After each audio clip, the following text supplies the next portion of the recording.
What's up, everybody? Professional wrestler Chris Wild back with another video. And in this video, I want to talk about the XFL. Last week, I put out a video of as a review of the big Week 1 debut of the new XFL 2020. I was blown away by it. I thought the football was great. I thought the presentation was excellent.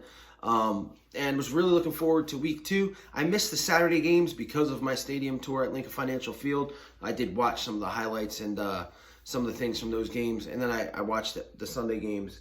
And look, the football, and again, I'm going to dig right into it because I know you guys don't like long, drawn-out videos.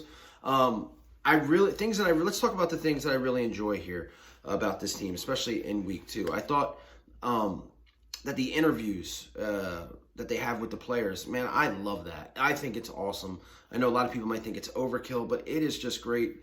They interviewed one of the players was stretching on the field. They interviewed him as he was stretching. Whenever there's a touchdown, they're right on the field in the guy's face. There was some smack talk between two players. I saw an interviewer. It was one of the LA Wildcats touchdowns. It was Spruce, the wide receiver, had caught the ball, looked back at caught the ball for a touchdown, and then as he's coming off, he looked at his defender and said, "Yeah, what were you saying?" And then as this is going on, the interviewer's trying to get an interview, and it was I thought it was really cool. Also, I love how NFL players are getting into this. I saw Melvin Gordon and Todd Gurley at the LA game. They interviewed those guys. So the appeal of it to the NFL players is awesome. I see, again, they think like we do. It's great to give these guys a shot. As far as the gameplay, now that, and you can tell, it's just like, it's football. So these teams now have film on the other team's offenses, so the defenses definitely seemed more keyed in. Matt McGloin, he was the highlight probably of the week, and not because of his play, because he absolutely sucked. And as you can see, I'm an Eagles fan, and when we remember him when he was here during the preseason, he looked like Matt McGloin again. However, what you didn't get to see in the NFL was, you didn't get to see how his reaction was to his gameplay. Here in the XFL, you did, as he had an interview at halftime where he completely ripped the team, said that the game plan needed to change, and he got benched for that. Again, it's entertaining. It's just to see all this happen was awesome. And they played DC Guardians, and I had a friend, Zach Connor. Shout out to him. He was at the game. Said it was absolutely awesome. You saw on SportsCenter this beer snake that the crowd had that made highlights. Everybody's having a good time at these games. The Defenders look like probably the best team in the league. I think they smashed the Guardians 27-0. And Cardell Jones, I mean, goodness gracious. If I'm the XFL, because look, he's going to get, unless he completely falls off throughout the season, he's going to get a look at the NFL again. I mean, there's going to be a team that is going to want to sign him. If I'm the XFL, I'm doing whatever I can to re-sign a guy like Cardell Jones. And also the next guy I'm going to talk about, PJ Walker, who if the season ended today, he would definitely be the MVP. The stuff he's doing on the field, I mean, it's really awesome. The way he moves, the throws that he's making, these are definitely NFL-level throws.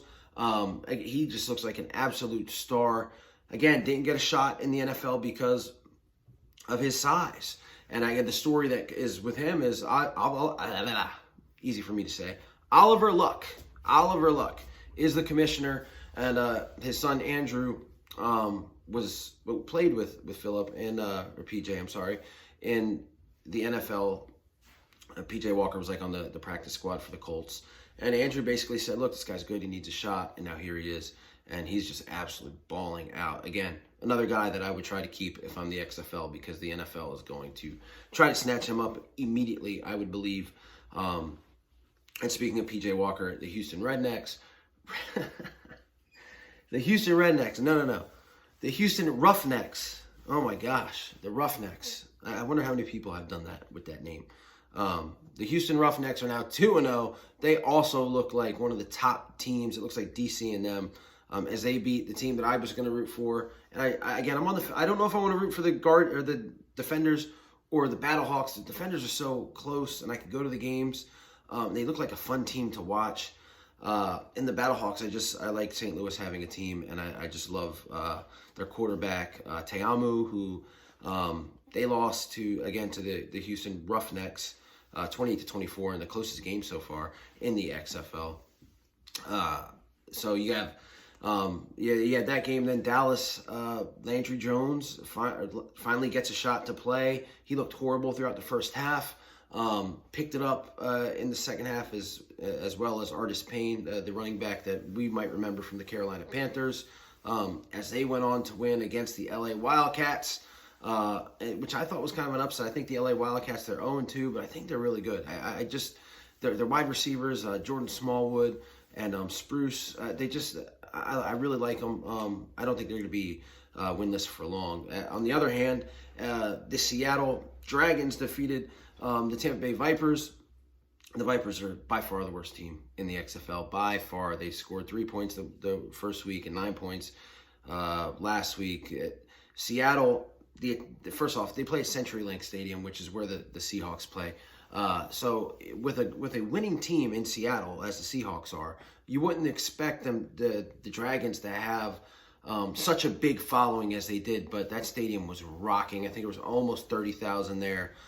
It was so good that it upped the XFL attendance from 60,000 last week to 76,000 this week, up 10% because of the Seattle game. Man, those fans were awesome, absolutely awesome, and I hope it continues to grow. So I'm still on board with this XFL. I'm still on board with the gameplay. Obviously, the quarterback play is going to have to improve a little bit. You're going to need more than just Cardell Jones and PJ Walker to carry this league. I think Landry Jones is eventually going to find his way, as well as Josh Johnson, who, again, these two guys didn't play last week because they were hurt, so it was kind of like a preseason game for them. And we'll see what happens in New York with Matt McGloin and that whole issue there. But yeah, I'm still giving it a thumbs up for week 2. They were going up against Daytona 500, the NBA All-Star game. So I don't know what the ratings are going to look like for the XFL. They'll probably definitely be down again because and even though the 500 was in a rain delay, I guess. I don't watch racing, but this is just what I've seen. It might have helped them out a little bit, but we'll see. So far, week 2 in XFL, man, thumbs up. Next week, the St. Louis Battlehawks have their first home game. I'm interested to see that. Apparently, from what I've been reading, in that stadium, they only have suites left. They've sold out everything else. Of course, they're closing off the upper deck and upper level, but they've sold out everything else. So this is probably gonna be the most full stadium that we've seen thus far, and that should definitely be fun to see. And again, it's football. If you like football, why not check this out? So those of you that just hear from XFL Review, thank you. Those Eagle fans that are watching, thank you guys as well. Please like, subscribe, and share as I'm trying to grow this channel so that once the NFL season comes, I can be able to actually stream live mobily through my phone as I'm at the games and at different functions. But thanks again for the support, guys. Go XFL, go Birds. And I need some help here. Who do I choose between, the Defenders or the Battlehawks? Which team should I root for? Help me out. Thanks.